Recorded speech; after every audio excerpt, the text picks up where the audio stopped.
Bonjour, je m'appelle Lily Wilson et je suis très contente de participer à cette expérimentation. J'avais décidé de faire une vidéo parce que j'ai fait des vidéos pendant longtemps et ça fait un bon moment que je ne fais plus ça, donc j'ai envie de me remettre dans le bain. Donc voilà. Je voulais répondre aux questions qui m'ont été posées, qui nous ont été posées, donc j'ai écrit. Da, da, da. Et je vais essayer de pas trop lire, mais quand même. La première question, que voulais-je être quand j'étais petite? Ah oui, je dois vous dire que je suis aux États-Unis, là, en Arkansas. J'habite depuis 23 ans aux États-Unis. Donc, la langue que je parle principalement, c'est l'anglais. Et donc, quelquefois, j'ai les mots en français qui ne viennent pas et c'est les mots en anglais qui viennent. Donc, on verra. Qu'est-ce que je voulais être quand j'étais petite? Alors, la chose qui m'est venue, c'est qu'en fait, je voulais être grande. Oui, en fait, être petite, ça me plaisait pas parce qu'on était tout le temps obligé de faire ce que les adultes voulaient à la maison, à l'école. Mon père était militaire et gendarme. En fait, il était garde républicain à Paris et voilà, il savait commander, donc il y avait ça. Et puis il y avait aussi l'école. L'école, eh ben, on ne pouvait pas faire ce qu'on voulait. Et ça m'embêtait beaucoup, beaucoup. Surtout que j'ai appris à lire et à écrire avant d'aller à l'école. Donc en fait, à l'école, eh ben, je m'emmerdais en gros. Donc voilà, je voulais être grande. Mais aussi, je voulais être une aventurière. Sans peur et sans reproche. Je ne sais plus qu'est-ce que c'était le show en français qu'on voyait qui... ça devait être Zorro, le chevalier... Non, c'est pas ça. Enfin bon, bref, le chevalier sans peur et sans reproche, voilà.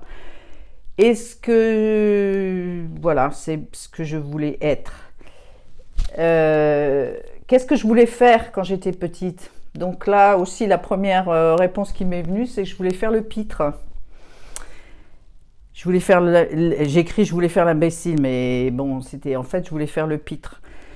Je voulais faire rire et je voulais raconter des histoires farfelues. En plus, je voulais les illustrer. Je voulais faire des voyages, je voulais voir le monde. Oui, le monde, les cartes de géographie me faisaient rêver. D'ailleurs, ça me fait toujours rêver, les cartes de géographie. Même les cartes sur Google Maps, ça me fait complètement rêver. Et en fait, j'ai beaucoup voyagé, effectivement. J'ai toujours aimé écouter et raconter des histoires. J'aimais beaucoup lire aussi. Et j'ai lu tous les contes et légendes, Grimm, Perrault, mais aussi les mythes et mythologies grecques, antiques, Rome, l'Égypte. J'adorais ça. Et même les histoires aussi dans les évangiles, hein, les histoires au sujet de Jésus, les différents apôtres, mais aussi les histoires des premiers chrétiens, même les histoires un peu sanglantes des premiers chrétiens qui se faisaient torturer dans les arènes à Rome, je suppose. L'histoire de Saint François d'Assise aussi, c'était une histoire qui me passionnait parce qu'il communiquait avec les animaux et que je communique facilement avec les animaux, surtout les oiseaux et aussi les arbres. Donc voilà, oui, aussi les histoires de la famille que j'entendais autour de la table. J'ai une partie de ma famille qui est du sud-ouest, qui étaient des paysans. Ils sont morts maintenant, mais bon, on avait des grandes tablées. Et le dimanche, on recevait le curé de la paroisse qui lui avait un accent en soutane évidemment, qui avait un accent absolument merveilleux, que je trouvais moi merveilleux, puisque nous on habitait dans la région parisienne, dans des immeubles, et donc on venait en vacances à la campagne, donc c'était magnifique d'écouter toutes les histoires, parce que tout le monde se connaît dans les petits villages, donc bon, il y a plein d'histoires sur tout le monde. Donc ça, j'adorais ça. Ensuite, il y avait aussi une autre partie de ma famille. J'avais un grand-oncle qui était missionnaire en Inde, et ça me faisait vraiment, vraiment rêver.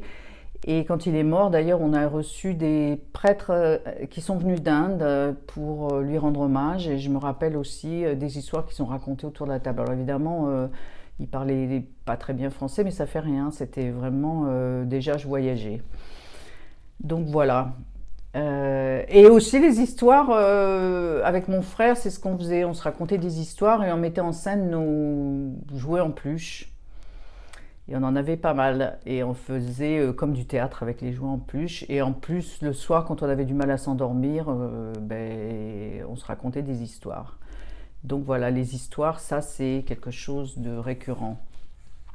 Je voulais être une aventurière en fait. Mon idole, pendant un moment, c'était Alexandra David-Néel. Pour ceux qui ne la connaissent pas, elle a écrit tous ses livres ont été écrits sur le sujet du Tibet. Elle est allée à pied dans le Tibet, elle a voyagé à pied dans tout le Tibet. Elle est allée à Lhasa, elle a rencontré le Dalai Lama. C'est la première femme. Bon, elle s'est déguisée en, en pèlerine tibétaine. Elle savait parler parfaitement le tibétain. Et elle a fini sa vie à Digne, dans les Alpes de Provence, qui est un endroit où j'ai habité et travaillé. Et elle a fini sa vie, je crois qu'elle avait 110 ans ou quelque chose comme ça. Voilà. Bon, il y a une autre connexion aussi avec ça, c'est que le Dalai Lama est venu à Digne pour lui rendre hommage et que je suis allée le voir et que là, j'ai trouvé un boulot. À ce moment-là, je cherchais du travail, j'ai trouvé un boulot comme accompagnatrice en montagne pour partir au Népal. Donc ça a été extraordinaire. Donc ça fait partie des choses que j'ai faites aussi. Et ce que j'ai réalisé en écrivant tout ça, c'est que en fait j'avais réalisé beaucoup de mes rêves d'enfant, ce qui est superbe. Donc voilà, j'ai habité sur 4 différents continents, j'ai calculé, bon, l'Europe, l'Australie, l'Amérique du Nord et l'Asie en Inde. Et j'ai exercé aussi beaucoup de métiers. Je me rappelle avoir lu quelqu'un qui disait qu'il aurait aimé ou elle aurait aimé exercer des métiers différents. Donc moi, les métiers, j'en ai exercé beaucoup, mais on en reparlera peut-être plus tard. Ensuite, il y avait les questions, quel est le truc que je fais tout le temps, que je fais depuis mon enfance, que je ne peux pas m'empêcher de faire, que je fais même gratuitement. Donc le truc que je fais tout le temps depuis mon enfance, c'est que je crée des choses avec mes mains. Donc ça, c'était dessiné. Maintenant, en ce moment, je peins. D'ailleurs, vous voyez, on est dans mon studio. Il y a plein de... C'est un peu le bordel, comme on dit. Mais je suis entourée de toutes mes affaires. Et comme ça, bon, vous voyez pas la table, mais il y en a partout. J'ai une très grande table. Comme ça, quand l'envie me prend ou quand j'ai décidé que j'allais passer quelques heures à peindre, j'ai tout qui est sorti. J'ai pas besoin de sortir tout. Donc c'est super. Donc je fais tout dans mon studio. C'est là où j'étudie, où je peins, où je crée des choses. Donc je crée des choses avec mes mains. Ça, c'est quelque chose que je fais depuis tout le temps. Et c'est avec des matériaux différents. Donc j'ai utilisé le dessin, la peinture. Après, j'ai utilisé aussi l'argile là-bas. J'en ai d'autres, mais bon, derrière aussi, là. Et j'ai utilisé le verre aussi. Ça a été passionnant. Et là, je l'ai fait gratuitement, mais je l'ai aussi fait. J'ai été payée pour le faire aussi, ce qui était aussi très bien. Ensuite, ce que j'ai réalisé, c'est qu'il y avait écrire et lire aussi, ça fait partie des choses que je fais depuis très longtemps. Ensuite, il y avait la question pour laquelle on vient me voir spontanément. Et là, c'est un petit peu différent, en fait. Bon, on est venu me voir quand j'avais un métier qui était de fabriquer des choses. On venait me voir pour acheter les choses que je fabriquais. Mais ça, c'est un peu différent. Mais en fait, on vient me voir c'est une demande d'écoute. Et souvent, on me demande, même si c'est pas toujours formulé clairement, on me demande une synthèse, un éclaircissement d'une situation relationnelle. Bon, ce qu'il faut vous dire aussi, en fait, on me demande de faire, et c'est ce que j'ai pensé, on me demande de faire la détective du relationnel. Pendant une grande partie de ma vie aussi, j'ai tiré les cartes, je tirais les tarots, je l'ai fait dans des endroits différents, je l'ai même fait au téléphone, j'ai détesté ça d'ailleurs, et ensuite je l'ai fait en m'installant simplement dans des cafés, je l'ai fait pour des amis, des fois je l'ai fait gratuitement, des fois je l'ai fait en me faisant payer, Donc, c'est encore ce on me demande spontanément, c'est un éclaircissement, un, éc- une éclaircissement, un éclaircissement.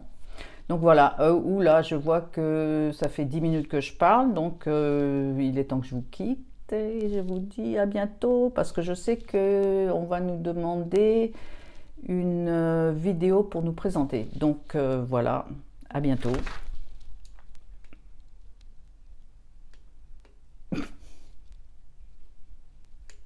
Ça marche plus.